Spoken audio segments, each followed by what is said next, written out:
Ang palakpakan ay dumagundong sa buong ballroom. Isang alon ng paghanga at pagbati na sumalubong sa lalaking nakatayo sa entablado. Mula sa kanyang kinaupuan, pinanot ni Amara ang kanyang asawa, si Marco Valdez, ang CEO ng Valdez Corporation. Nakatutok dito ang lahat ng ilaw, at sa paningin ng lahat, siya ang larawan ng tagumpay. Sa paningin ni Amara, siya ang kanyang mundo. Isang ngiti ang sumilay sa malabi ni Amara. Ang gabing ito ay para sa kanya. Para sa kanila. At ang tagumpay na ito, nakpatuloy si Marco, ang kanyang boses ay malakas at puno kumpiyansa, ay hindi magiging possible kung wala ang isang tao na nagsisilbing inspirasyon ko gabi-araw. Ang nag-iisang bituin sa madilim kong kalangitan. Naramdaman ni Amara ang painit ng kanyang ngapisngi. Hinawakan niya ang kanyang dibdib, inaantay na tawagin ni Marco ang kanyang pangalan, gaya ng lagi nitong ginagawa sa mga nakaraang event. Ito na ang paborito niyang bahagi. Ngunit hindi ang pangalan niya ang tinawag ni Marco. Ladies and gentlemen, sabi ni Marco, at sa unang pagkakataon ngayong gabi, may kakaibang tono sa kanyang boses. Please welcome, ang pusong Valdez Corporation. Ang puso ko, si Katrina. Parang may pumunit sa kalangitan. Mula sa gilid ng entablado, lumabas ang isang babaeng nakasuot ng isang makinang na pulang bestida. Si Katrina. Ang bago nilang marketing head. Maganda, bata, at ngayon, ay buong pagmamalaking inabot ang kamay ni Marco. Ang masalita ay parang bubo na tumusok sa pandinig ni Amara. Ang palakpakan na kanina'y musika sa kanyang tenga ay naging isang nakabibinging ingay. Nakita niya kung paano hinawakan ni Marco ang kamay ni Katrina. Hindi iyon isang hawak ng pasasalamat ng isang CEO sa kanyang empleyado. Iyon ay isang hawak na pamilya sa kanya. Isang hawak na puno ng pagmamayari, ng pagmamahal, ang hawak na dapat ay para sa kanya. Napako ang tingin ni Amara sa makahawak nilang makamay habang itinataas ito ni Marco. Ang flash ng kamera ay parang kidlat na gumuguhit sa nanlalabo niyang paningin. Bumagal ang lahat. Ang mangiti sa paligid ay naging mga mapanliba ng nguso. Ang mga bulungan ay tila sigaw na nagsasabing, kawawa naman siya. Hindi niya alam. Ngunit alam na niya ngayon. At sa isang iglap, gumuho ang lahat. Kanina lang, sa kanilang mansyon, habang inaayos niya ang kurbata ni Marco, ang lahat ay perpekto. Bagay ba? Tanong nito habang tinitignan ang sarili sa salamin. Sobra. Sagot ni Amara. Ang kanyang mga daliri ay maingat na inilalapat sa mamahaling sutla. You will be the most handsome man in the room. As always. Ngumiti si Marco at hinalikan siya sa noo. And you will be the most beautiful wife. Ang reyna na gabi. Naniwala siya.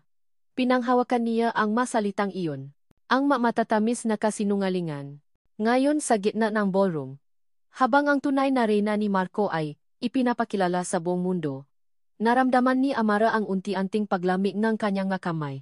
Naramdaman niya ang daan-daang matang nakatitig sa kanya, ang iba'y may halong awa, ang iba'y may pakutya. Hindi niya alam kung paano siya nakatayo. Hindi niya alam kung paano siya nagsimulang maglakad palayo sa entablado, palayo sa mga matangang tao, palayo sa kahihiyan. Bawat hagbang ay parang pagtapa sa nagbabagang uling. Ang tanging naririnig niya ay ang tibok ng sarili niyang puso, isang basa na ritmo ng pagkawasa. Nang makarating siya sa sasakyan, doon lang bumuhos ang mga luhang kanina pa niya pinipigilan. Hindi nagtagal, bumukas ang pinto ng kotse at pumasok si Marco. Walang emosyon ang kanyang muka, na para bang wala siyang ginawang mali. Ang katahimikan sa loob ng sasakyan ay mas mabigat kaysa sa kahit anong siga. Marco, basa ni Amara sa katahimikan, ang boses niya ay nangingini. Ano? Anong ibig sabihin ng lahat ng yon? Hindi siya tiningnan ni Marco. Ang mamata nito ay nakatuon sa daan habang umaandar ang sasakyan palayo sa building na saksi sa kanyang pagkaduro. Exactly what you saw, Amara, sagot nito sa isang malamig na tono. Pero, paano? Bakit? Sa wakas ay lumingon ito sa kanya. Wala na ang pagmamahal sa mga mata nito. Wala na ang init. Tanging yelo at pagod. Oh, totoo ang lahat. Pagod na ako sa pagpapanggap, Amara. Bawat salita ay isang sampal. Mas masakit pa sa sampal na pisikal dahil dumiretso ito sa kanyang kaluluwa, winasa ang bawat piraso ng peasang natitira pa. Nang makarating sila sa kanilang mansyon, nauna itong bumaba at pumasok sa loob. Sumunod si Amara, Ang kanyang mapa ay tila may sariling isip. Dinala siya sa kanilang kwarto. Ang malaki at malamig na kwarto na minsan niyang tinawag na paraiso. Naabutan niya si Marco na nag-ayos ng isang maliit na overnight bag. Saan ka pupunta? Tanong niya. Kahit alam na niya ang sagot. Kay Katrina, diretsong sagot nito, hindi man lang nag-abalang tumingin sa kanya. Huwag mo na akong hintayin. Kinuha nito ang bag at nagsimulang maglakad palabas ng kwarto. Bago ito tuluyang mawala, huminto ito sa may pintuan. Para malinaw lang, Amara, sabi nito, ang kanyang likod ay nakaharap pa rin sa kanya. This marriage has been over for a long time. At tuluyan na siyang umalis. Isinara ang pinto. At kasabay nito, isinara na rin ang aklat ng kanilang buhay. Naiwan si Amara na maisa sa gitna ng malawak na kwarto. Ang katahimikan ay sumisiga. Dahan-dahan siyang lumapit sa malaking salamin. Tinitigan niya ang kanyang refleksyon, ang babaeng nakasuot ng magandang bestida, may mamahaling alahas, at may maluhang walang tigil sa pagagos. Ang renang gabi. Ang asawang ang dakilang si Marco Valdez. Ngunit ang babae sa salamin ay hindi isang reyna. Isa siyang estranghero. Isang babaeng ginawang tanga, ipinahiya sa buong mundo. At iniwan. At sa unang pagkakataon, sa loob ng maraming taon, hindi na niya kilala ang sarili niya. Kinabukasan. Sinubukan ng sikat ng araw na pumasok sa masiwang ng kurtina, ngunit para kay Amara, dilim pa rin ang bumabalot sa kwarto. Hindi siya nakatulog. Ang bawat sulok ngang kamo na dati inabibigay sa kanya ngang ginhawa ay tila nagjing malawa at walang hanggang kalungkutan. Bumangon siya. Pakiramdam niya ay 100 taon ang idinakda sa kanyang edad. Bawat galaw ay mabigat. Ang bestidang suot niya kagabi ay gusot na. Isang paalala ngang kahihiyang sinapit niya. Habang naglalakad siya palabas ng kwarto, ang katahimikan ng mansyon ay nakabibingi. Dati, ang umaga ay sinasalubong en amoy ng kape at ng boses ni Marco. Ngayon, tanging ang malamig na hangin mula sa aircon ang kanyang kasama. Pagbaba niya sa hagdan, naabutan niya ang kanyang biyenan. Si Doña Esmeralda, na nakaupo sa sala. Nakataas ang ngapaan nito sa isang maliit na upuan, nababasa ang diaryo na parabang isa itong reyna sa kanyang trono. Hindi man lang ito lumingon ng maramdaman ang kanyang pagdating. Sa wakas, nagising din ang Sleeping Beauty. Sarkastikong sabi ni Doña Esmeralda, ang mga mata inakapako pa rin sa binabasa. O dapat ko bang sabihin? Ang ahas na natutulog sa sarili niyang kahihiyan. Napahinto si Amara. Hindi niya alam ang sasabihin. Biglang ibinato ni Doña Esmeralda ang diaryo sa paanan ni Amara. Bumaksa ito sa sahi. Nakabukas sa mismong pahina kung saan nakalarawan ang kanyang mukhagulat. Wasak. Talunan. Sa tabi nito, isang malaking litrato ni na Marco at Katrina, makahawak kamay at nakanggiti. Ang headline, CEO Marco Valdez. Ipinakilala ang tunay na reyna ng kanyang puso. Tingnan mo, utos ng matanda, ang boses ay puno ng galit. Tingnan mo ang ginawa mo. Ginawa mong isang tsirkes ang pangalan ng pamilya Valdez. Isang kahihiyan. Dahil sa iyo, laman tayo ng bawa si Smith sa buong Maynila. Yumuko si Amara, hindi kayang tingnan ang larawan. Wala. Wala po akong kasalanan. Walang kasalanan. Tumayo si Doña Esmeralda, ang kanyang muha ay isang maskara ng pakasuklam. Kung naging sapat ka lang sana para sa anak ko, hindi siya maghahanap ng iba. You were never good enough, Amara. Iyan ang totoo. Isa ka lang palamuti na hindi marunong magpakinang sa sarili. Bawat salita ay tumatago sa puso ni Amara. Gusto niyang sumagot, gusto niyang ipagtanggol ang sarili, ngunit walang boses na lumalabas. Para siyang presong walang karapatang magsalita. Bigla, naramdaman niya ang isang pamilya na pag-ikot ng kanyang sikmura. Isang alon ng pakahilo ang biglang bumalot sa kanya. Napahawa siya sa kanyang bibig at dali-daling tumakbo patungo sa banyo. Napasuka siya. Habang nakaluhot sa malamig na sahig ng banyo, may biglang pumasok sa kanyang isip, ang pagkahilo. Ang pagdudual. Ang hindi niya pakakaroon ng buwanang dalaw nitong huling linggo. Nangingini ang makamay na binuksan niya ang kabine at hinana ang kalendaryo. Binilang niya ang maaraw. 1, 2, 3, 4 na linggo. 4 na linggong huli. Isang maliit na kislap ng pag-asa ang sumibo sa kanyang dibdib. Isang sanggol, ang kanilang anak.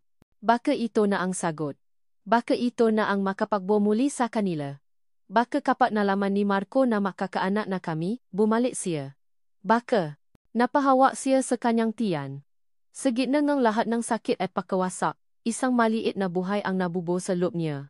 Umiyak siya hindi na lang dahil sa pihati, kundi dahil sa isang bagong damdamin na hindi niya may paliwanag. Isang halo ng takot at kaligayahan.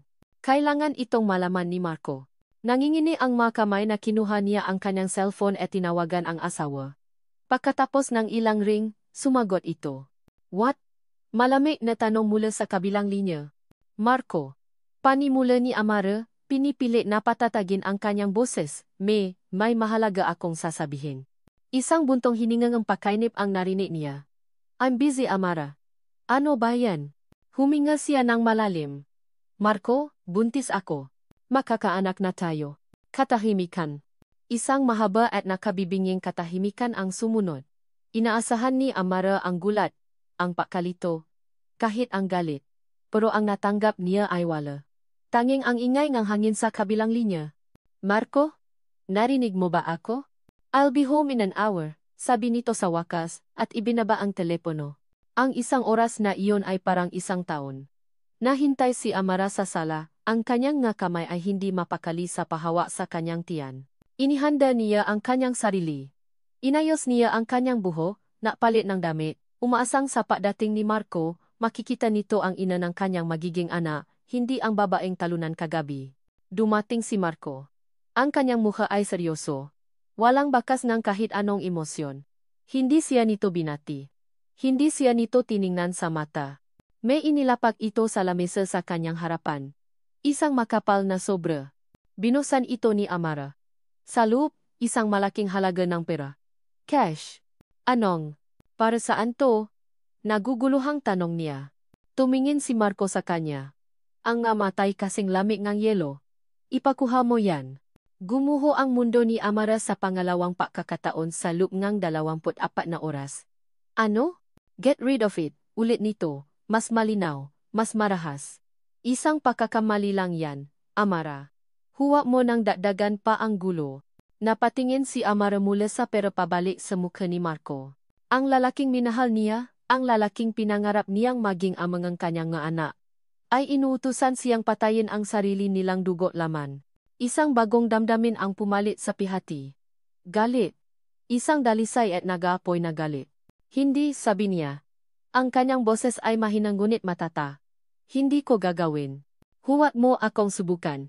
Amara. Anak natin to, Marco. Paano mo nasasabi yan? Mula sa may hagdanan, isang boses ang muling sumingit. Si Doña Esmeralda, na kanina pa pala tahimik na nakikinig. Narinig mo ang anak ko, sabi nga matanda, habang dahan-dahang bumababa. Isang mapanlait na ngisi ang nasa kanyang ngalabi. Isa lang yang pagkakamali. At hinding-hindi ako papaya na makaroon ng isang apo na may taglay ng dugong mahirap. Napatingin si Amara sa 2 taong nasa harapan niya. Ang kanyang asawa. Ang kanyang biyenan. Ang nga taong dapat ay pamilya niya. Ngunit ngayon, sila ang kanyang ngakaway. Napahawa siya ng mahigpit sa kanyang tiyan. Ang maliit na paasang kanina'y sumibol ay naging isang matibay na pada. Hindi na ito para kay Marco. Hindi na ito para sa kanila. Ito ay para sa kanya. At para sa batang nasa sinapupunan niya. Ngayon, alam na niya. May ipinaglalaban na siya. Ang pagtanggi ni Amara ay parang isang deklarasyon ng gira sa loob ng manson. Nanatili siyang nakatayo. Ang nga kamay ay mahigpit na nakahawa sa kanyang tiyan, na parabang iyon ang kanyang tanging kalasa laban sa mahalimaw na nasa kanyang harapan. Ngunit bago pa man makasagot si Marco o si Doña Esmeralda, isang boses ang pumunit sa tensyon. Well. Anong drama to? Mula sa may pinto. Pumasok si Katrina. Nakaswat ito ang isang simpleng damit pambahay, ngunit ang dala nitong aura ay parang pag-ari na nito ang buong lugar. Ang kanyang nga mata ay puno ng panunuya habang tinitingnan si Amara mula ulo hanggang pa. Dire-diretso itong umupo sa paboritong sofa ni Doña Esmeralda, na de 4, at sinimulang suriin ang kanyang magakuko na parabang pagod na pagod sa isang mahabang biyahe. Huwag kang makialam dito, Katrina, sabi ni Amara, ang boses ay nangingini sa galit. Tumawa si Katrina. Isang tawang walang kagalakan. Bakit hindi? Mukhang tungkol sa akin ang pinag-usapan ninyo. O mas tamang sabihin, tungkol sayo. At sa desperado mong pagtatangkang manatili sa buhay ni Marco. Itinuro nito ang tiyan ni Amara. Isang bata? Seriously, Amara?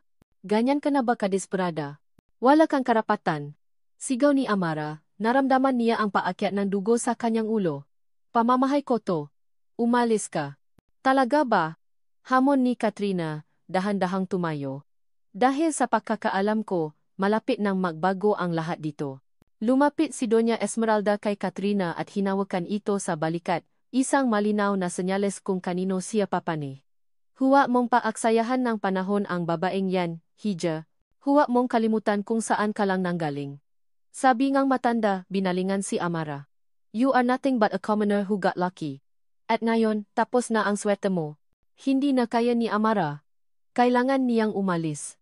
Kailangan niyang ilayo ang kanyang sarili at ang kanyang anak mula sa mga taong ito. Sinubukan niyang umakyat sa hagdanan, pabalik sa kanyang kwarto, ngunit hinarangan siya ni Katrina.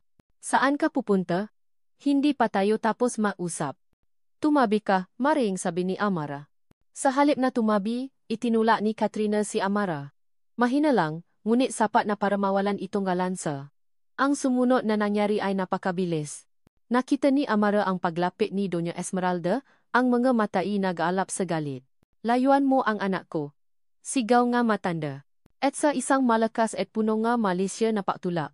Naramdaman ni Amara ang pagkawala nga sahi sa kanyang ngapa. Ang mundo ay umikot. Ang kisama at ang sahi ay napalit ng pwesto. Isang matalas na sakit ang naramdaman niya sa kanyang likod at tiyan nang bumaksak siya sa paanan ng hagdan. At pagkatapos, dilim. Nagising si Amara sa amoy nga antiseptik. Ang unang nakita niya ay isang puting kisama. Isang pamilya na tuno nga EKG machine ang pumapasok sa kanyang tenga. Nasa ospital siya. Agad napahawa ang kanyang kamay sa kanyang tiyan. May mali. Isang pakiramdam ngang pagiging guwang. Isang nakapanlulumong kawalan. Isang doktor ang pumasok sa kwarto, ang muhay malungkot. Mrs. Valdez, ang baby ko. Halos pabulong na tanong ni Amara, takot na marinig ang sagot. Okay lang ba siya? Ang anak ko. Yumuko ang doktor, hindi makatingin ng diretso sa kanya. I'm so sorry, Mrs. Valdez. Dahil sa impact ng pagkahulo, nakaroon ka nga internal bleeding. We did everything we could, but you lost the baby. Ang nga salitang iyon ay hindi pumasok sa kanyang tenga. Tila lumutang lang ang nga ito sa hangin at dahan-dahang nawala. Ngunit ang kahulugan nito ay parang isang punyal na bumaon ng diretso sa kanyang puso. Nawala. Nawala ang kanyang anak. Ang tanging pag-asa niya.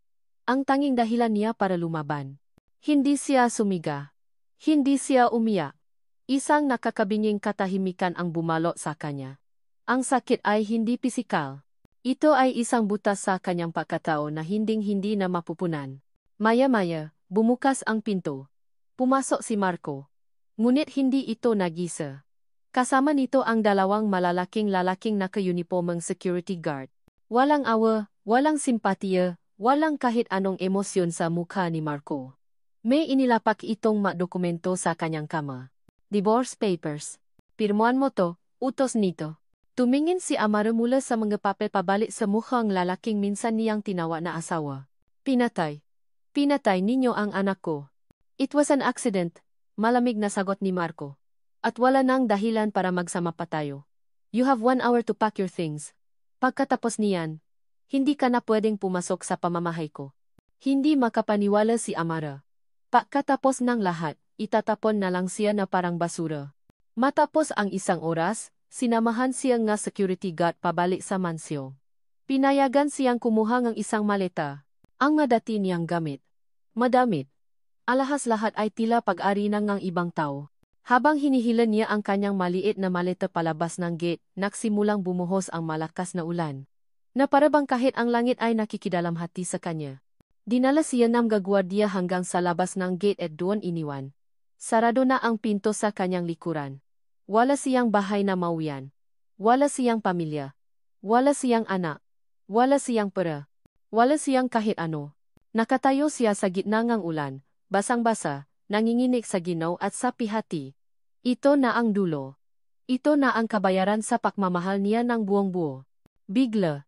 Isang itim at mamahaling kotse ang huminto sa kanyang tapat. Bumukas ang pinto sa likod. At isang lalaki ang bumaba. May hawak na payong. Ang lalaki ay matangkad, nakasuot ng isang formal na suit, at may mga matang seryoso ngunit may bahid ng awa. Si Liam, ang business partner na nakilala niya sa party, ang isa sa mataong nakasaksi sa kanyang kahihiyan. Itinapat nito ang payong sa kanya, pinoprotektahan siya mula sa buhos ng ulan. Tumingala si Amara. Ang maluhay humahalo na sa tubi ulan sa kanyang mukha. Hindi ngumiti si Liam. Tumingin lang ito sa kanya, pagkatapos ay sa nakasarang gate ng manso ng mga Valdez. Kilala ko ang mga Valdez, sabi nito sa isang boses na mahinahon ngunit may bigat. Halika. Tutulungan kita. Ang loob ng kotse ni Liam ay tahimik. Tanging ang ritmikong pagampas ang windshield wiper laban sa malakas na ulan ang maririnig, isang tunog na tila nakikisabay sa basa na tibok ng puso ni Amara. Hindi siya nagsasalita. Hindi rin siya umiyak. Para siyang isang manikang basag. Nakaupo lang. Ang mata ay nakatitik sa kawalan habang ang ilaw ng siyudad ay dumadaan na parang mamulto. Huminto ang sasakyan sa basement parking ng isang modernong kondominium. Walang salitang inalalayan siya ni Liam palabas ng kotse at papasok sa elevator. Ang bawat galaw nito ay magalang ngunit may distansya, na parabang natatakot itong kapag hinawakan siya ng mas mahigpit. Tuluyan na siyang mababasa. Dinala siya nito sa isang unit sa mataas na palapa. Pagbukas ng pinto, isang simple ngunit malinis na apartment ang bumunga sa kanya. Malayo sa karangyaan ng mansyon ng mga Valdez, pero may dala itong kapayapaan. Dito ka muna, sabi ni Liam. Ligtas ka rito. Walang nakakalam ang lugar na ito maliban sa akin. Tumango lang si Amara, ang mamatay blanco pa rin. Iniwan siya ni Liam sa sala at bumalik ito na may dalang isang tasang mainit na tsaa at isang tuwalya. Magpalit ka ngang damit. May mga bagong damit sa closet sa kwarto. Hahayaan muna kitang magpahinga. Sinunod niya ito na parang isang robot. Pumasok siya sa kwarto, naligo, at nagsuot ng isang simpleng t-shirt at pajama na naroon. Bawat galaw ay automatiko, walang emosyon. Ngunit nang humiga na siya sa malambot na kama at naramdaman ang pag-isa, doon bumigay ang pada na kanyang itinatayo. Humagogo siya. Isang iyak na walang tunog. Isang iyak na galing sa kaibuturan ng kanyang kaluluwa. Iyak para sa nawalan niyang anak. Iyak para sa nawalan niyang pamilya. Iyak para sa nawalan niyang sarili. Hindi niya alam kung gaano siya katagal na umiyak. Nang sa wakas ay maubos na ang kanyang galuha, tanging isang malalim na pagod at isang guwang na pakiramdam ang natira. Kinaumagahan. Kumatok si Liam sa pinto bago pumasok, may dalang tray nga almusal. Inilapa niya ito sa tabing kama. Umupo siya sa isang silya sa di kalayuan. Kumain ka, mahinahong sabi nito. Umiling si Amara. Wala akong gana. Kailangan mong lakasan ang loob mo, Amara. Para sa iyo. Mapait na ngumiti si Amara. Para saan pa? Wala na ang lahat. Tinitigan siya ni Liam. Sa unang pagkakataon, nakita ni Amara ang isang bagay sa mga mata nito na higit pa sa awa. Isang bagay na mas malalim. Hindi lang awa ang dahilan kung bakit kita tinulungan kagabi, panimula nito. Tinulungan kita dahil, katulad mo, may utang din na dapat singilin sa akin ang mga Valdez. Napatinjin si Amara. Nagpatuloy si Liam. Ang ama ko, si Don Ricardo, ay ang orihinal na business partner ngang ama ni Marco. Sila ang makasamang nakplano ng unang malaking proyekto ng Valdez Corporation. Ngunit si Doña Esmeralda. Noon pa man, sakim na siya. Gumawa siya ng paraan para palabasin na ang kumpanya ay nalulugi. Palihim niyang sinabotahe ang mga operasyon at sinisi ang lahat sa ama ko. Ang kwento ni Liam ay parang isang pelikula. Nakikinig lang si Amara. Dahan-dahang hinihila palabas sa sarili niyang pihati. Pinilit nilang ibenta ni Papa ang kanyang shares sa kumpanya sa napakaliit na halaga. Pagkatapos, ipinalabas nilang may kasoing fraud ang ama ko. Nawala sa amin ang lahat. Ang pangalan. Ang pera. Ang dignidad. Hindi kinaya ni Papa ang kahihiyan. Isang araw. Inatake siya sa puso. Sabi NG Doktor, stress. Pero para sa akin, pinatay si NG Manga Valdez. Katahimikan. Ang kwento ni Liam ay sumasalamin sa sariling karanasan ni Amara. Ang parehong kasakiman. Ang parehong kawalan ng awa. Kaya nang makita kita kagabi. Pagtatapos ni Liam. Nakita ko ang sarili ko. Nakita ko ang pamilya ko. Hindi ka naiisa sa laban na to, Amara. Sa masumunod na araw, unti-unting nanumbalik ang lakas ni Amara. Ang kanyang kalungkutan ay hindi nawala, ngunit nabigyan ito ng isang bagong anyo. Isang malamig na bato na nagsimulang tumubo sa kanyang dibdib. Isang gabi, habang nag-iisa siya sa apartment, kinuha niya ang kanyang cellphone. Gusto niyang tawagan ang nag-iisa niyang kaibigan, si Angela. Ang kanyang matalik na kaibigan mula pa noong college. Siya ang tanging tao na pinakakatiwalaan niya bukod sa kanyang pamilya. Ngunit bago pa man niya may dial ang numero, isang notification ang lumabas sa kanyang screen. Isang kaibigan nila ang nakta sa kanya sa isang litrato sa social media. Nang buksan niya ito, parang may isang kutsilyong muling sumaksa sa kanyang puso. Ang litrato ay kuha sa isang mamahaling restoran. Masayang nagtatawanan sina Marco at Katrina. At kasama nila, si Angela. Nakangiti ito ng malapat, nakataas ang kopita ng wine na parabang naksa-celebrate. Ang caption, "A wonderful dinner celebrating new ventures with the power couple, Marco and Katrina, and their brilliant lawyer, Angela. Number success, number power." Nanlami ang buong katawan ni Amara. Si Angela, ang kanyang best friend, ang kanyang kapatid, nakikipagtawanan sa mga taong sumira sa buhay niya. Ang huling sinulit ng tiwala na kanyang pinanghahawakan ay naputo. Ngayon, sigurado na siya. Naiisa na lang talaga siya sa mundo. Ang kalungkutan ay biglang napalitan ng isang naapoy na damdamin. Galit. Puro at walang halong galit. Sa tabi niya ay may isang baso ng tubig. Sa sobrang higpit ng kanyang pakuyom, naramdaman niya ang matulis na sakit sa kanyang balat. Nabasa ang baso sa kanyang kamay. Ang dugo ay tumulo kasama ng tubig sa sahig. Hindi niya ininda ang sakit. Ang sakit sa kanyang puso ay mas matindi. Pumasok si Liam sa kwarto, nalarma sa tunok na masak na salamin. Nakita niya ang dugo, ang bubo, at ang ekspresyon sa mukha ni Amara, isang ekspresyon na hindi pa niya nakikita dati. Isang ekspresyon ng isang taong, wala nang ikakatakot na mawala pa. Amara. Tumingin si Amara ng diretso kay Liam, ang kanyang mamata ay naapoy. Tulungan mo akong pabaksakin sila. Lumapit si Liam. Kumuha ito ng first aid kit. Habang ginagamot ang kanyang sugat, tinitigan siya nito ng seryoso. Pababaksakin natin sila, sabi ni Liam. Ang boses ay kalmado, ngunit may bigat. Pero hindi sa paraan ng galit. Sa paraan ng talino. Itinigil nito ang paglilinis sa kanyang sugat at hinawakan ang kanyang balikat. Tinitigan siya nito ng diretso sa mata, ang mga salita nito ay tila isang kontrata. Dapat kang maging mas matalino at mas malakas kaysa sa kanila. Handa ka ba? Lumipas ang linggo. Ang apartment na pansamantalang tinutuluyan ni Amara ay naging kanyang lungga at training ground. Ang bawat umaga ay hindi na sinasalubong ng luha, kundi ng amoy ng bagong lutong kape at ng manakabukas na libro. Nawala ang Amara na marupo at peleging umaasa. Ang pumalit ay isang babaeng may pagot sa mga mata ngunit may determination sa bawat kilos. Sa tulong ni Liam, ibinaon niya ang sarili sa pag-aaral. Financial statements, corporate law, stock market analysis, mga salitang dati banyaga sa kanya ay unti-unti niyang inuunawa. Nagsimula rin siyang alagaan ang sarili. Tumakbo sa umaga, kumain ng tama. Ang kanyang dating maputlang balat ay nakaroon ng kulay. Ang kanyang buhok na dati laging nakalugay lang ay madalas nang nakatali, handa sa anumang trabaho. Ang kanyang panlabas na anyo ay unti-unting sumasabay sa pagbabagong lakas ng kanyang kalooban.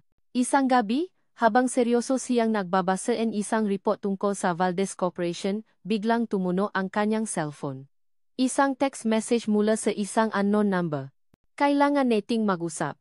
Mag-isa kang pumunta. Parking lot, Seda Hotel, 10 PM. Huwag kang magsasama ng kahit sino. Agad na kumabo ang kanyang dibdib, ngunit hindi sa takot sa paingat. Ipinakita niya ito kay Liam. Huwag kang pumunta, agad na sabi ni Liam. Patibong yan. Siguradong gawa yan ni Marco ong nanay niya. Alam ko, sagot ni Amara. Ang nga mata ay nakapako sa screen. Pero paano kung hindi? Masyadong delikado, Amara. Mas delikado kung hahayaan kong may isang oportunidad na lumampas, sabi ni Amara, ang kanyang boses ay matatag. Pupunta ako, pero hindi ako mag-iisa. Pasapit na 10:00 ng gabi, minamaneho ni Liam ang kanyang sasakyan papasok sa basement parking ng Seda Hotel. Ipinat niya ito sa isang madilim na sulok kung saan kitang-kita nila ang lugar na tinukoy sa text message. Maghihintay ako rito, sabi ni Liam. Isang sigaw mo lang, darating ako. Tumango si Amara at bumaba ngang sasakyan. Bawat hakbang niya sa malamig at tahimik na parking lot ay mabigat. Ang tanging maririnig ay ang alingaw-ngaw ngang kanyang ngayapa. Pakiramdam niya ay isa siyang daga na kusang loob na lumalakat papunta sa isang bita.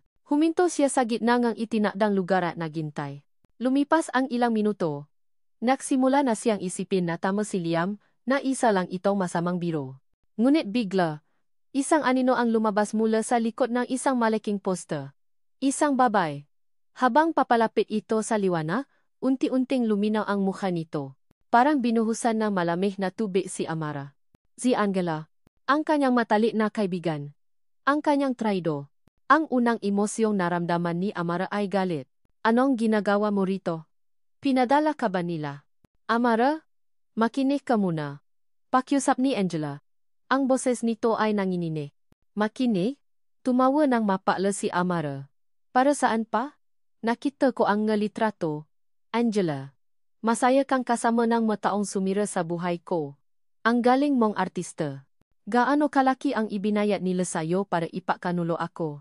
Nakita ni Amara ang sakit sa mga mata ng kaibigan. Hindi totoo yan. Amara, kailangan kong gawin yon. Kailangan kong mapalapit sa kanila. Para ano? Para makakuha ng mas malaking kontrata bilang lawyer nila. Hindi. Siga ni Angela, at sa pagkakataong ito, may mga luhang namuo sa kanyang mata. Para tulungan ka. Napahinto si Amara. Akala mo ba hindi ako nasaktan sa nangyari sa iyo? Nagpatuloy si Angela. Akala mo ba kaya kong talikuran ka lang ng ganon? Noong una kong nalaman ang tungkol kay Katrina, sinubukan kitang kausapin, pero ayaw mong maniwala. Kaya gumawa akong ibang paraan. Huminga ng malalim si Angela. Nagpanggap akong kakampi nila. Ginamit ko ang pagiging abogado ko para makuha ang tiwala nila. Marco is arrogant. He talks a lot when he thinks he's winning. He confesses to things. Things that can send him to jail. Mula sa kanyang bag, may kinuha si Angela. Isang maliit na silver na USB flash drive. Inabot niya ito kay Amara. Nandiyan lahat. Mga kopya ng dokumento. Mga bank transfer. At ang pinakamahalaga sa lahat. Ma-audio recording ng kapag-uusap namin ni Marka. Nakatitik lang si Amara sa USB. Hindi makapaniwala. Kaibigan mo ako, Amara. Noon pa man. Nangingini ang nga kamay na kinuha ni Amara ang USB. Ang galit na kanina'y nag-aalap sa kanyang dibdib ay biglang napalitan ng isang napakalaking alon ng hiya at pasasalamat. Niyakap niya ng mahigpit ang kanyang kaibigan. Sorry, pulong ni Amara. Sorry, Angela. Bumalik si Amara sa kotse na tulala. Ibinigay niya ang USB kay Liam. Nang walang salita, isinaksa ito ni Liam sa laptop na laging dala nito. Pinakinggan nila ang unang audio file. Ang boses ni Marco. Malinaw at mayabang. That project was a cash cow. Of course, I had to move some funds around. Si Amara naman, she wouldn't have understood. Masyadong malinis. Masyadong mabuti. Napatakip ngang bibi si Amara. Iyon ang malinaw na pag-amin sa pag-abuso ngang pondo ngang kumpanya.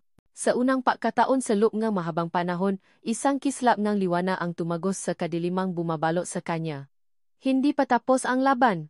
Nagsisimula pa lang. Pag-uwi nila sa apartment, habang si Liam ay abala sa pag-aral ng fila sa USB, umupo si Amara sa isang sulok. Kinuha niya ang naisang maleta ng gagamit na pinayagan siyang dalhin mula sa mansyon. Ngayon lang niya nakaroon ng lakas ng loob na buksan ito muli. Sa ilalim ng madamit, nandun ang ilang maluma niyang gamit. Malibro, ilang picture frame, at isang maliit. Luma ng notebook. Ang notebook ng kanyang ina. Binuklat niya ito. Ang pamilya na sulat kamay ng kanyang ina ay isang mainit na yakap mula sa nakaraan. Karamihan sa mga nakasulat ay mga resipi at mga pang-araw-araw na tala. Ngunit sa pinakahuling pahina, may isang entry na kakaiba. Isang maikling tala na isinulat ng namamadali. Proyekto Esmeralda. Masyadong malaki ang peligro. Kailangan kong itago ang mga dokumento, 18,31214,15. Napatingin si Amara sa mga numero. Hindi ito petsa. Hindi ito alagan ni pera. Ano ito? Isang kode? At ano ang Proyekto Esmeralda? Bakit isinulat ito ng kanyang ina na may kasamang takot? Isang bagong misteryo. Isang lihim na mas malalim pa sa pagtataksil ni Marco. Nakatayo si Marco sa bintana ng kanyang opisina, tanaw ang buong lungsod na parabang pag-ari niya ito. Sa kanyang kamay, isang baso ng mamahaling whisky. Ang lahat ay nasa ayos. Si Katrina ay masunurin at magandang palamuti sa kanyang tabi. Ang negosyo ay lumalago. Ang alaala ni Amara ay isa na lang malayong pangarap o mas tamang sabihin, isang bangungot na sa wakas ay natapos na. Sir, sabi ngang kanyang sekretarya mula sa intercom. Mr. Liam is here for the 10 o'clock meeting. Let him in, sagot ni Marco. Umupo sa kanyang trono ang malaking leather chair sa likod ng kanyang mesa. Isa lang itong maliit na isda sa malawak niyang karagatan. Isang investor na kailangan niyang bulahin para sa isang bagong proyekto. Madali lang to. Pumasok si Liam sa conference room, dala ang pamilya nitong seryosong mukha at kumpiyansa. Ngunit hindi ito nag-iisa. May isang babaeng kasunod nito. Sa una, hindi pinansin ni Marco. Marahil ay isang assistant o abogado. Ngunit may kakaiba sa tindih nito. Ang paraan ng paglakad. Ang suot nitong itim na power suit na bumabagay sa kanyang katawan. Ang tunog ng kanyang stiletto sa marmo na sahi. Nang tumingala ang babae, halos mabitawan ni Marco ang kanyang baso. Parang huminto ang oras. Ang babaeng iyon. Ang mukhang iyon. Pamilyar. Ngunit hindi. Ang mata. Dati puno ng pagsamba at pagmamahal para sa kanya, ngayon ay malami, matalas, at walang emosyon. Amara?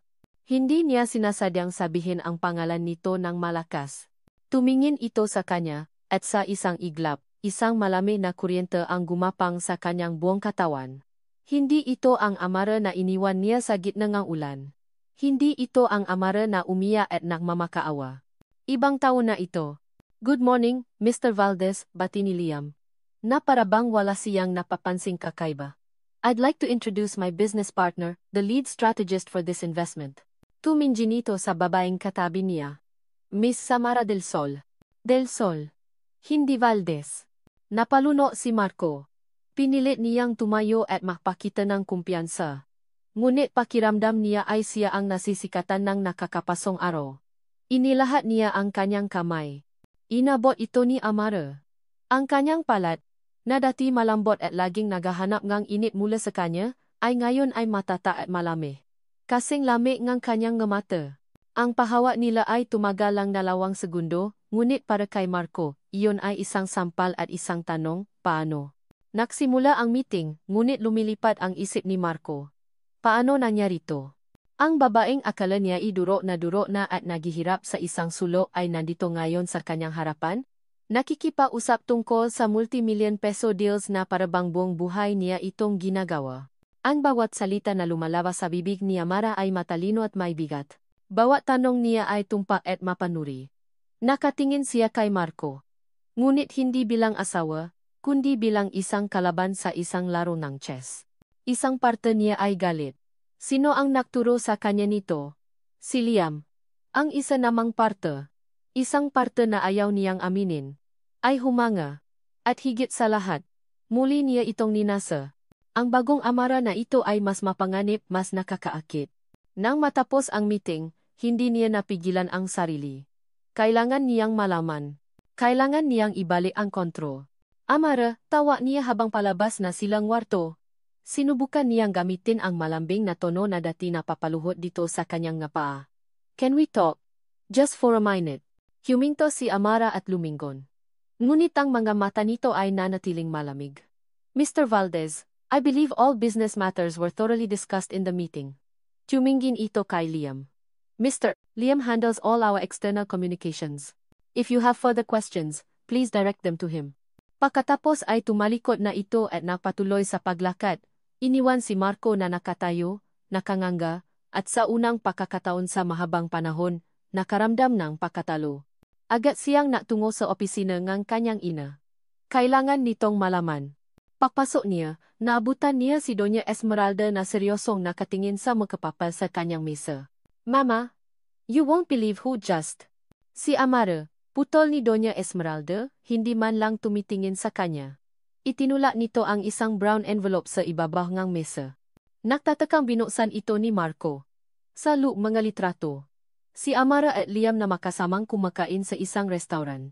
Si Amara at Liam na makasamang pumapasok sa isang condominium building. Ang mga litrato ay kuha sa loob ng nakaraang ilang linggo. Malinaw na may namamagitan sa kanila. Nagpaimbestiga na ako, sabi ngang matanda, ang boses ay kasing talas ng kutsilyo. Matagal na silang makasama. Ang lalaking yan, si Liam, anak siya ni Ricardo. Ang dati dating partner. Ngayon, mas luminaw ang lahat kay Marco. Hindi ito nakataon lang. Ito ay isang plano. Ang galit niya ay sumiklab. That bitch. Ginamit niya ako. Ginagamit niya ang lalaking yan para makaganti. Ngunit si Doña Esmeralda ay kalmado. Isang delikadong katahimikan ang bumalot dito. Dahan-dahan nitong kinuha ang telepono. Hindi tayo pwedeng makamali dito, Marco. Ang isang ahas, dapat ay pinupugutan ng ulo bago pa man ito makatuklaw. Dinial nito ang isang numero. Pagkatapos ng ilang sandali, isang boses ang narinig ni Marco mula sa speakerphone. Ang boses ni Amara. Hello. Ngumisi si Doña Esmeralda. Amara, Hija. Kamusta ka na? Nabalitaan kong bumalik ka na raw. At may bago ka na raw. Kasosyo. Katahimikan sa kabilang linya. Alam ko na ang binabala ninyo, nakpatuloy ang matanda, ang bawat salita ay may lason. Isang payo lang. Para sa dati nating pinagsamahan. Huminga ito na malalim, tinitiyak na malinaw ang kanyang banta. Itigil mo yan, o sisirain ko hindi lang ikaw, kundi pati na rin ang pamilya ni Liam. Nabitawan ni Amara ang cellphone. Bumaksa ito sa malambot na kapet ng sahe, ngunit ang tunog ng pagbaksa nito ay parang isang malakas na kulo sa kanyang pandini. Ang boses ni Doña Esmeralda ay umalingaw sa kanyang isip, malami at matalas, isang pangakong sisira sa lahat ng kanyang pinahirapan. Sisirain ko hindi lang ikaw, kundi pati na rin ang pamilya ni Liam. Isang pamilya na takot ang gumapang sa kanyang likod. Ngunit hindi na ito ang dating takot ng isang biktimang walang laban. Ito ay takot para sa ibang tao. Takot para kay Liam, ang taong sumalo sa kanya noong siya wasak na wasak. Pumasok si Liam sa sala, may dalang dalawang tasang kape. Agad niyang nakita ang pagbabago sa mukha ni Amara. Ang determinasyon na nandun kanina lang ay napalitan ng pamumutla at pag-alinlangan. Anong nangyari? Tanong nito, inilapa ang ngatasa at lumapit sa kanya. Si Doña Esmeralda, halos pabulong na sabi ni Amara. Tumawag siya. Alam niya. At idadamay ka niya, Liam. Idadamay niya ang pamilya mo. Napahawa si Amara sa kanyang ulo. Hindi ko to dapat sinimulan. Masyado silang makapangyarihan. Hindi natin sila kaya. Hinawakan ni Liam ang kanyang magabalikat. Pilit na ipinapaharap sa kanya. Ang mata nito ay seryoso ngunit kalmado. Amara, tingnan mo ako, sabi nito sa isang matata na boses. Inaasahan na natin to. Hindi sila lalaban ng patas. Ito mismo ang pruweba na natatakot na sila. Na nasasaktan na natin sila. Pero paano kung totohanin niya? Kaya nga hindi tayo pwedeng huminto ngayon, giit ni Liam. Kung hihinto tayo, talo tayo. Gagamitin nila ang takot na yan para kontrolin tayo habang buhay. Dalawa tayo rito. Amara, hindi mo to laban mag-isa. At lalong hindi ko ito laban mag-isa. Laban natin to. Ang salita ni Liam ay parang isang kalmadong alon na pumatay sa apoy ng kanyang pagdududa. Huminga siya ng malalim. Tama si Liam. Ang pagsuko ngayon ay mas masahol pa sa pagkatalo. Tumango si Amara. Ang takot ay nandun pa rin. Ngunit sa likod nito, muling nakalap ang determinasyon. May isa pa tayong alas, sabi ni Liam, na parabang nabasa ang kanyang inisip. Kinuha nito ang lumang notebook ng ina ni Amara mula sa lamesa. Ang lihim ng nanay mo. Ginugol nila ang buong gabi sa paaral nga huling isinulat ng ina ni Amara. Uminom sila ng maraming kape na palibutan ng mga papel at mga teorya. Ang apartment ay tahimik. Tanging ang tunog ng pagbuklat ng nga pahina at ang mahinang pagtipa sa keyboard ng laptop ang maririnig. Proyekto Esmeralda. Masyadong malaki ang peligro. Kailangan kong itago ang mga dokumento. 18,322 12,14,16. Sinubukan kong i-add, i-subtract, i-multiply. Walang lumalabas na makabuluhan, sabi ni Liam, napapakamot sa ulo. Tinitigan ni Amara ang mga numero. Paulit-uli. Ano ang ibig sabihin nito? Isang petsa? Address? Bigla, may naalala si Amara. Isang alaala nung bata pa siya. Ang kanyang ina, isang simpleng accountant, ay mahilig sa mga puzzle at codes. Madalas siyang turuan nito ng simpleng cipher para lang maglaro. Teka, sabi ni Amara. Paano kung malitro yan? Kumuha siya ng papel at naksulat. A,1, B,2, C,3. I 10, pulong niya. 3 is C. 22 is V. Isa-isa nilang isinulat ang mga katumbas na letra. RCVALDO. Arfaldo? Naguguluhang sabi ni Liam. Walang ibig sabihin. Napatingin si Amara sa bintana, sa madilim na kalangitan. Naisip niya ang kanyang ina. Paano ito mag-isip? Simple lang. Laging praktikal. Hindi ito gagawa ng isang bagay na napakakomplikado. Hindi, sabi ni Amara, umiling. Hindi, yan pangalan.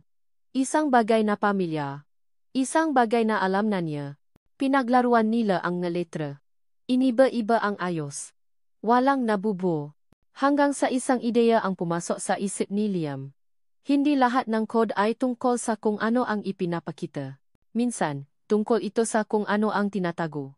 Tumingin ito sa mga letra, pagkatapos ay sa pangalan ng proyekto. Proyekto Esmeralda. Esmeralda, ulit ni Liam. Valdez. Hinawakan niya ang kamay ni Amara. Amara, ang nanay mo ay isang accountant. Ang manumero ang mundo niya. Paano kung ang numerong yan ay hindi isang code para sa isang salita? Ano kung yan na mismo ang salita? Tinitigan nilang muli ang mga numero. 18,3,22. 1,12,41. Hindi bilang nga letra, kundi bilang nga numero mismo. Anong hitsura ng isang bank account number? Tanong ni Liam. Doon na-click ang lahat. Si Liam, sa kanyang kaalaman sa finance, ay nakakita ng iba't ibang format ng mga offshore accounts. Ang nga numero, kasamang pangalan ng proyekto, ay hindi na isang code. Ito na ang susi. Gamit ang kanyang makoneksyon, na-type si Liam sa kanyang laptop. Ang kanyang daliri ay mabilis na gumagalaw. Ang bawat pag-click ng mouse ay parang isang hakbang papalapit sa katotohanan. Pagkatapos ng halos isang oras na pananahimik, huminto si Liam. Tumingin siya kay Amara, ang kanyang muka ay seryoso, ngunit ang kanyang mata ay nag-aalab. Nahanap ko, sabi nito. Isang bank account sa Cayman Islands. Nakapangalan sa isang shell corporation na ang pangalan ay Esmeralda Holdings. At ang account number, tumutugma sa mga numero sa notebook. Ito na ang sandata. Ngunit kasabay ngang tagumpay ay ang bigat ng katotohanan. Ngayon, naiintindihan na ni Amara ang lahat. Ang proyekto Esmeralda ay hindi isang proyekto ng kumpanya. Ito ang personal na money laundering scheme ni Doña Esmeralda. Ang pondong ginamit para sirain ang ama ni Liam. Ang pondong pinanggalingan ng lahat ng kanilang yaman. At ang dahilan kung bakit kinailangang patahimikin ang kanyang ina. Ang aksidente ng kanyang ina ay hindi aksidente. Ito ay pagpatay. Isang buting luha ang pumata mula sa mata ni Amara. Pagkatapos, isa pa. Hindi ito luha ang pihati, kundi luha para sa kanyang ina. Isang luha ang pangunawa sa bigat ng dinala nitong sikreto. Hindi lang ito pananakaw, bulong ni Amara, ang boses ay basa. Pagpatay ito. Hinawakan ni Liam ang kanyang kamay. Sa pagkakataong ito, hindi lang ito pag-alo. Isa itong pangako. Tumingin si Amara kay Liam, ang kanyang mata, bagamat basa ng luha, ay nagliliyap ngayon sa isang apoy na hindi na kayang patayin ng kahit anong banta. Hindi na ito para sa akin lang, sabi niya, ang kanyang boses ay puno ng isang bagong bigat, isang bagong layunin. Para ito sa mga magulang natin. Kinuha niya ang kanyang telepono. Oras na para gumalaw. Dinyal niya ang numero ni Angela. Angela, kailangan kong mabo. Kinabukasan. Lahat ng miyembrong Board of Directors ng Valdez Corporation ay nakatanggap ng isang email mula sa isang hindi kilalang sender. Ang mensahe ay maikli ngunit nakakakilabot. Sa darating na annual shareholders meeting, isang katotohanan ang kailangang lumabas. Isang katotohanan tungkol sa bulok na pundasyon kung saan nakatayo ang Valdez Corporation. Maging handa. Ang pitag ay handa na. Ang ballroom ng hotel ay puno ng taong nakasuot ng mamahaling damit at pekang ngiti. Ang hangin ay mabigat.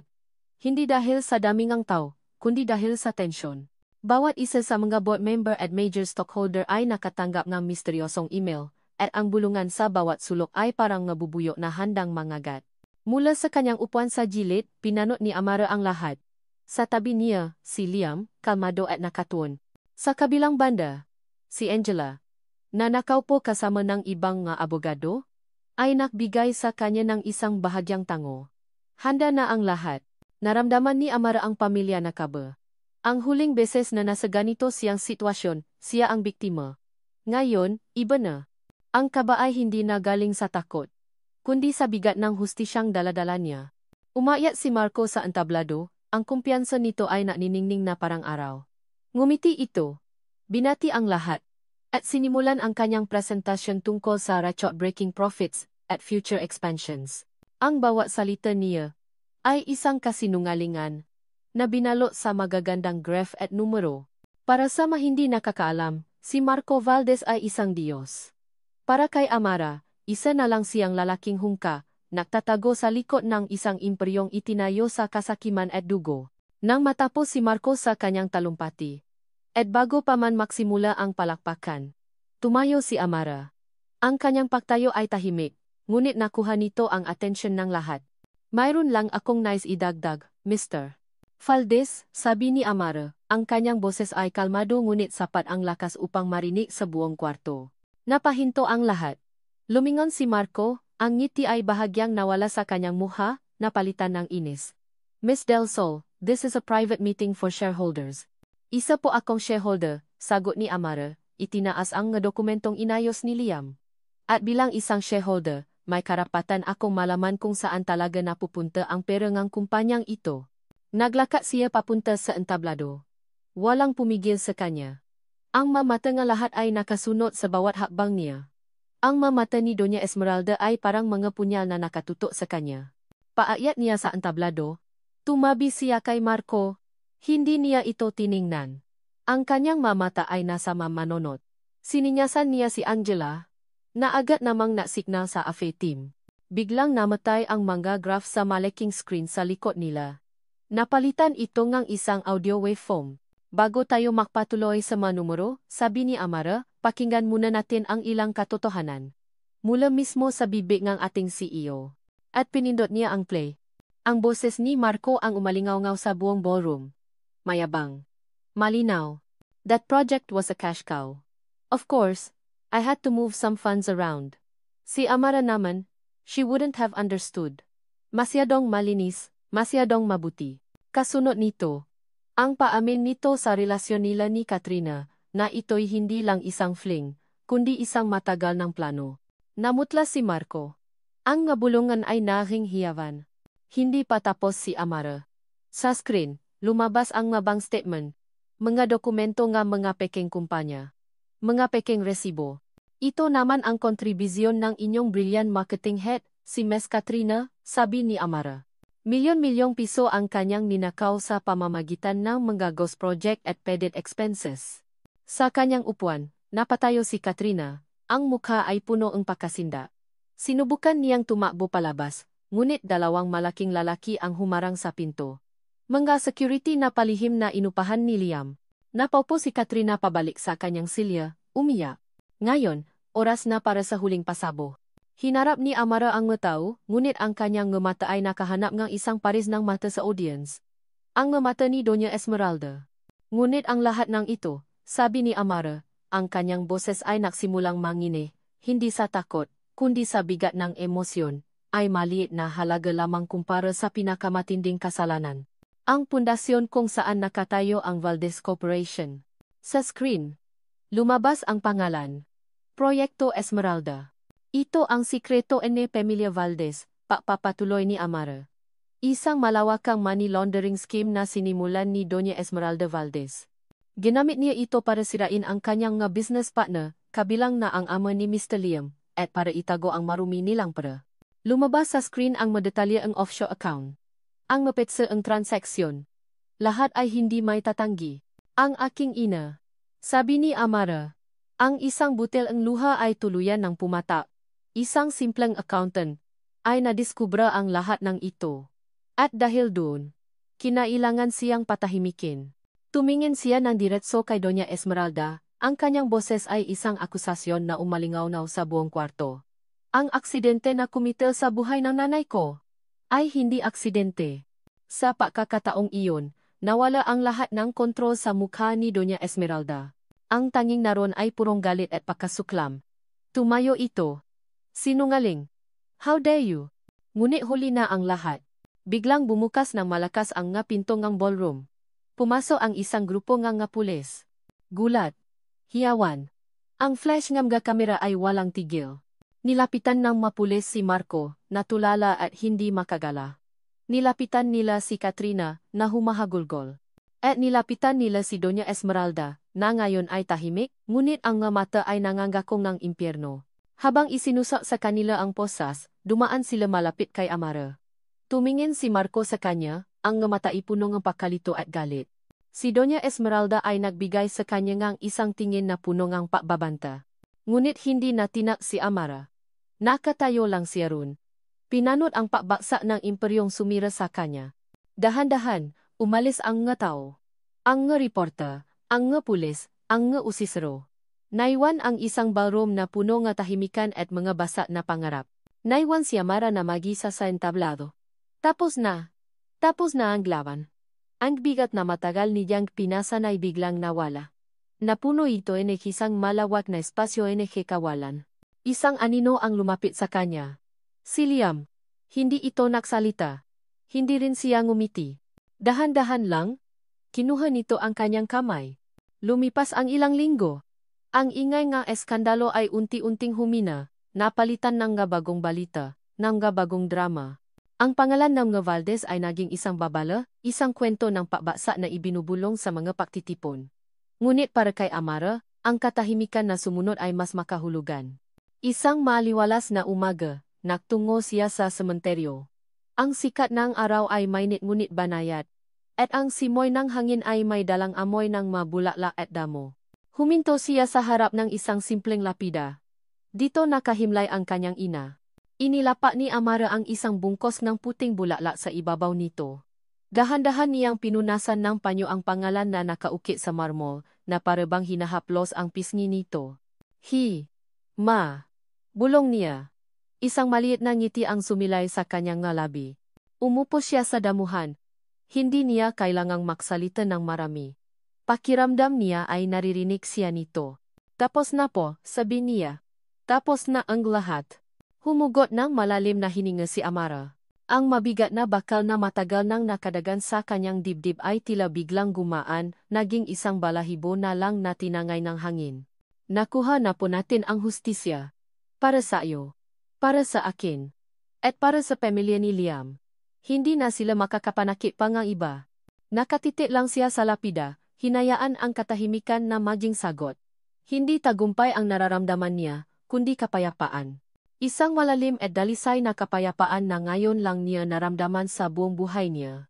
Kinabukasan, tumungo siya sa opisina ng kanyang bagong abogado. Isang maliit ngunit kagalang-galang na law firm, malayo sa karangyaan ng mundo nga Valdez. Inilata sa harapan niya ang huling dokumento ng kanyang anuman. At kasama nito isang hiwalay na papel na nasasaad ng halaga ng nga ari-arian na dapat niyang matanggap bilang settlement. Ang numero ay nakakalula. Sapat para mabuhay siya ng komportable sa natitirang bahagi ng kanyang buhay nang hindi na nagtatrabaho. Ito ang kabayaran sa lahat ng kanyang sakit. Tinitigan nito en abogado. Are you sure about this, Miss Del Sol? Ito po ay karapatan ninyo. Tumingin si Amara sa mga numero. Hindi siya nakaramdam ng kahit anong pananabi. Sa halip, ang nakita niya ay ang mukha ni Doña Esmeralda, ang kasakiman ni Marco, ang dugo at luha na naging pundasyon ng perang iyon. Kinuha niya ang ballpen. Nang walang pang-alinlangan, pumirma siya sa bahaging ang papel kung saan isinasaad na tinatanggihan niya ang lahat ng ito. Sigurado po ako, sabi ni Amara sa abogado, ang kanyang boses ay matatak at puno ng kapasyahan. Hindi ko kailangan ng pera na galing sa pihati ng iba. Ang kailangan ko lang po ay ang kalayaan ko.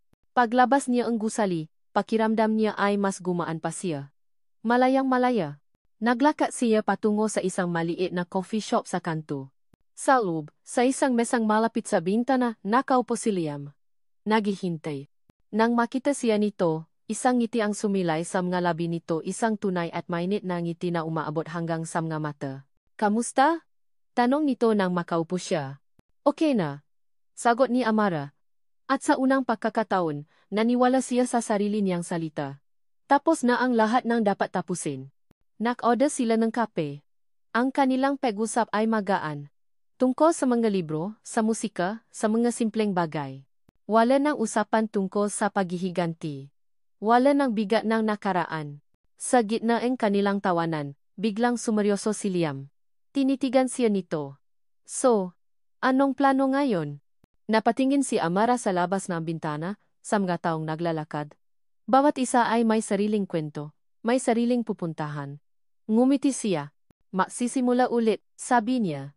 Lumingon pabalik kay Liam. Sa pagkakataong ito, sa paraang gusto ko. Ang ikiti sa mga labi ni Liam ay mas lumawak pa. Gusto ko yan. Huminga ito ng malalim. At kung papayagan mo ako, gusto kong maging bahagi ng bagong simula na yan. Walang kailangang salita. Ang kanilang mamata na ang nag-usap.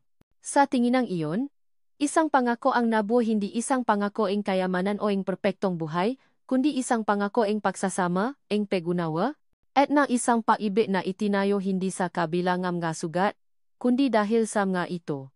Kinagabihan, dinala siya ni Liam sa may baywalk. Makahawak kamay silang naglakad habang ang araw ay dahan-dahang lumulubog sa Manilabay, nagiwan ng makulay kahel at lila sa kalangitan. Huminto sila at sumandal sa railings. Ipinatong ni Amara ang kanyang ulo sa balikat ni Liam. Ang pagod na matagal niyang naramdaman ay napalitan ng isang pakiramdam ng pagiging buo. Hindi ito ang grandeng pag-ibig na pinangarap niya noon. Ito ay mas tahimik. Mas totoo. Isang ngiti ang sumilay sa kanyang ngalabi, isang tunay, payapa, at masayang ngiti na matagal nang nawala. Ang ngiti ng isang babaeng nakawina. Naramdaman ni Liam ang bahagyang pagbabago sa kanya, ang pagaan ng kanyang pahinga. Anong iniisip mo? Mahinang tanong nito. Ang boses ay may halong paalaga at sinseridad. Tumingala si Amara sa kanya, ang nga matain na niningning dahil sa huling sina ng papalubok na araw. Inisip ko lang, sabi niya, na ang tahanan pala. Hindi isang lugar. Isa pala siyang pakiramdam. Pakiramdam ng pagiging ligtas. Pakiramdam ng pagiging sapat. Pakiramdam na hindi mo kailangang magpanggap. Dati, ang tahanan para sa kanya ay ang apat na sulok ng malaking mensyon. Ang bigat ng pangalang Valdez, ang anino ni Marco. Ngayon, ang tahanan ay ang kapayapaang ito. Dito sa tabi ni Liam, habang pinapanot ang pagbabago ang kulay ng ngit. Mas hinigpitan ni Liam ang hawak sa kanyang kamay, isang tahimik na pagsang-ayon. Hindi na niya kailangang magsalita. Naunawaan niya. Dahil katulad niya, nahanap din ito ngang tahanan matapos wasakin ng nga Valdez ang sa kanila. Ang ngapilat, biglang bulong ni Amara, halos para sa sarili lang, narito pa rin sila. Napahawa siya sa kanyang dibdib. Pero hindi na sila masakit kapag hinihipo. Para na lang silang magamarka sa mapa. Na nagsasabi kung gaano nakalayo ang narating ko. Tumingin si Liam sa kanya, ang mamata nito'y punong pahanga. Ikaw ang pinakamatapang na taong kilala ko, Amara. Umiling si Amara. Hindi ako matapang nun. Naging matapang lang ako dahil kailangan. At dahil may isang taong naniwala sa akin noong ako mismo, hindi na naniniwala sa sarili ko. Sa pagitan nilang dalawa, lumutang ang isang pag-unawa na mas malalim pa sa mga salita. Ang kanilang paglalakbay ay nagsimula sa paghihiganti, ngunit natapos ito sa pagilom. Saan tayo pupunta pagkatapos nito? Tanong ni Amara, hindi bilang isang taong nawawala, kundi bilang isang taong may hawak ng manibela. Ngumiti si Liam, isang ngiting napapakita lahat ng posibilidad sa mundo. Kahit saan mo gusto. At sa sagot na iyon, naramdaman ni Amara ang lawak ng kanyang kalayaan. Ang hinaharap ay hindi na isang madilim na lagusan na puno na takot, kundi isang malawak at bukas na karagatan. Ang bawat alon ay isang bagong pagkakataon. Hindi na siya ang karakter sa isang malungkot na kwento na isinulat ng iba. Hawak na niya ang panulat. Lumingon siya kay Liam, ang ngamatay puno ng liwanag na hindi na kayang pawin ng anumang dilim. Kung ito ang unang pahinang ating bagong aklat, sabi niya sa isang mahinang boses na punong ng kahulugan, ano ang dapat nating isulat bilang unang pangungusap? Pinagmasdan ni Liam ang mukha ni Amara, ang mukha ng babaeng nakipaglaban sa impyerno at bumalik na mas buo. Hinawakan niya ang pisngi nito. Ang kanyang hinlalaki ay marahang humaplos sa ilalim ng mata nito. Siguro, sagot niya, pwede nating isulat na, nagsimula ang lahat sa isang paglubog ng araw. Ngumiti si Amara. Isang ngiti na mula sa puso. Gusto ko yan. Isang magandang simula. At doon, sa harap ngang nag-agaw na dilim at liwanag. Sa ilalim ngang kalangitan ng Maynila, sila'y naghalikan. Hindi iyon isang halik ng matinding pagnanasa o ng desperadong pangangailangan. Ito ay isang halik ng pag-uwi. Isang halik na nasasabing, nandito na ako. Ligtas na ako. Ito ay isang tahimik na pagdiriwang para sa lahat ng sakit na kanilang pinagdaanan at sa lahat ng kapayapaan na kanilang natakpuan. Nang magiwalay ang kanilang magalabi, makayakap silang tumalikod mula sa dagat na nilamon na ang araw. Hinarap nila ang mag-ilaw ngang siyudad na unti-unti nang nagsisindi isang konstelasyon ng magabagong pag-asa. Makahawak kamay silang nasimulang maglakad palayo, ang kanilang maanino ay nagiging isa sa ilalim ng mailaw ng poster, wala ng takot, wala ng pag-alinlangan. Dahil sa wakas, natutunan ni Amara ang pinakamahalagang leksyon. Ang pagilom ay hindi nangangahulugang paglimot sa mga pilat, kundi ang pagunawa na ang mga pilat na iyon ang nagpatibay sa kanya. At ang tunay na pag-ibig, hindi pala ito tungkol sa paghahanap ng isang perpektong kwento na walang kamalian. Ito ay tungkol sa paghahanap ng isang taong handang hawakan ang iyong kamay habang isinusulat ninyong dalawa ang sarili ninyong katapusan, isang katapusan na hindi man perpekto, ngunit totoo. Habang papalayo ang kanilang maanino sa malamig na semento, papalayo sa dagat at sa lahat ng alaala nito, hindi na mahalaga kung ano ang eksaktong nakasulat sa susunod na pahina. Hindi na mahalaga kung anong mapagsubo o tagumpay ang darating. Ang mahalaga ay ang ngayon, ang bawat hakbang na sabay nilang tinatahak, ang init ng kamay na makahawak, ang bawat pinagsasaluhang katahimikan na mas malakas pa sa kahit anong salita. Ito ang kanilang katotohanan. Ito ang kanilang kwento. At sa wakas, ito ang kanilang kapayapaan. At dito po nagtatapos ang kwento ni Amara at Leon. Mula sa kaibuturan ng aking puso, Maraming salamat sa inyong walang sawang pagsubaybay sa bawat kabanata ng kanilang paglalakbay. Ang pagsulat sa kwento ni Amara ay isa ring paglalakbay para sa akin. Bawat kanyang luha ay aking naramdaman, at bawat munti niyang tagumpay ay aking ipinabunyi na parang sarili kong tagumpay. Nais kong iwan sa inyo ang isang mensaheeng pag-asa, na kahit gaano kadilim ang gabi, at kahit gaano kasakit ang mga sugat na ating natatamo, palaging mayroong bukang liwewe na nahihintay. Ang tunay na lakas ay hindi nasusukat sa kung paano tayo umiwas sa pagbagsak, kundi sa kung paano tayo paulit-ulit na bumabangon. Ang kwentong ito ay isang paalala na ang tunay na pag-ibig ay hindi laging engranda at perpekto. Minsan, ito ay tahimik. Minsan, ito ay isang kamay na humahawak sa iyo sa gitna ng bagyo. Minsan, ito ay isang taong nakikita ang iyong halaga, kahit ikaw mismo ay nakalimot na. Kayo, ano ang pinakapumata na aral sa inyo mula sa kwento ni Amara? Aling bahagi ang pinakanakpaya o nakpangiti sa inyo?